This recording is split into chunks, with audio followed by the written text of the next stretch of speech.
Hey guys, my name is Sarah Buffie and I'm from Solberg Consulting, and really happy to be with you here today and to talk about a practice that I found helpful.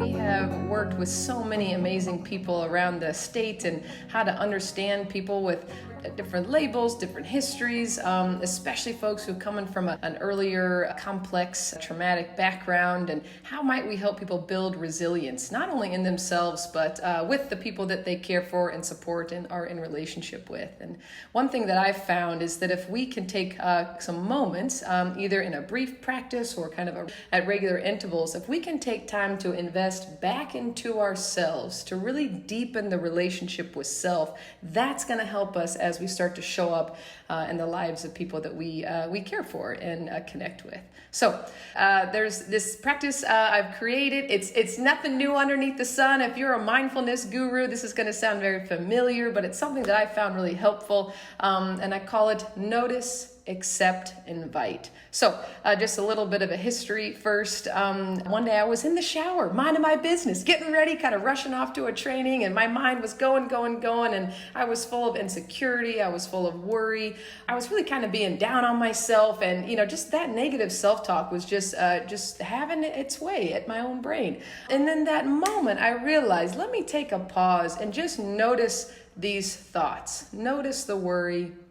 Notice the insecurity, right? Notice that they're present. What we know is what we resist will persist, right? So if I push away worry and I push away insecurity, all I'm left with those parts of me that want my attention, that need my tender, loving care, right? So instead of pushing away, instead of getting more negative self-talk, what I find helpful is to just first notice, without judgment, without narrative, notice what's showing up, right? Not just in my thoughts, but turn down into my body and see if I can identify sensations or emotions that are alive in this present moment.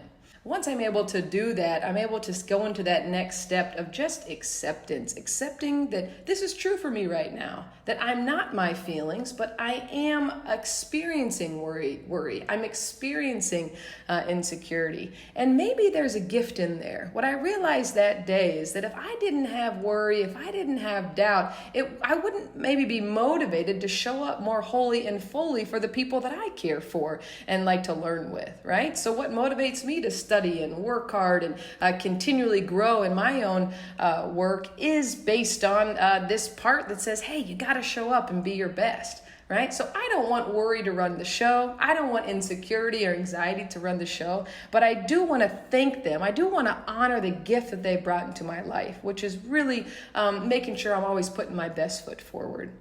So that next phase of acceptance, accepting what's true to you in that moment, accepting that maybe there is a gift in some of these big emotions, that helps us relieve some shame and blame off the sensations or emotions we might notice. It also helps get us out of story. Oftentimes when we start to feel big feelings, our brain will attach to narrative, and we can really work ourselves up into a tizzy as we get into a dialogue with ourselves. This practice helps us step back a little bit and really sit in the pause, noticing what's alive, accepting what's true, looking for maybe if there's a gift there. And then the next step is really to invite, how do I want to be feeling? How would I like to be showing up in whatever engagement I'm headed towards, right? So in this specific example, I was noticing worry, noticing insecurity, accepting that that was a part of my reality in this moment. It's not all of me, but it's a part of me. I also can accept that the gift is I'm motivated to put my best foot forward. What I'd like to invite in that moment was confidence, humility, groundedness, and presence. That's what I want with me as I walk into my work, right? So a lot of times I can just imagine this giant kitchen table where all of my parts, all of my feelings, all of my emotions are welcome at that table. My invitation is for worry and anxiety and insecurity to sit down at the other end and hang out with every other emotion that might not be serving me in this moment.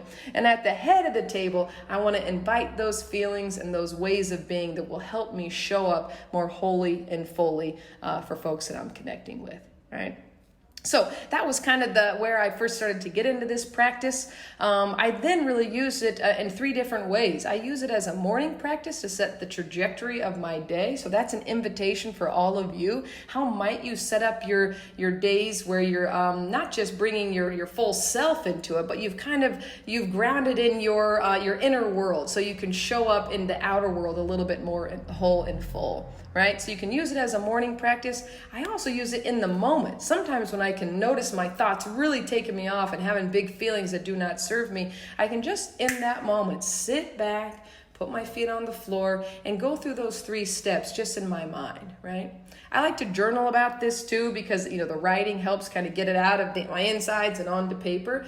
So in my morning or evening practice, I might pick up a journal. In the evening, I like to use this practice to kind of notice what are my feelings and sensations, what have they been throughout the day, right? How do I accept that the day is gone and that I'm ready to head into my evening time in a hopefully a more regulated state? And then I like to invite, what do I want to be dreaming about? What do I want to be planting seeds for? What are the intentions I want to set for my next day or for the rest of the week? So it's up to you. You can use this practice in whatever way helps you feel safe, seen, and heard by yourself, whatever time that might work for you.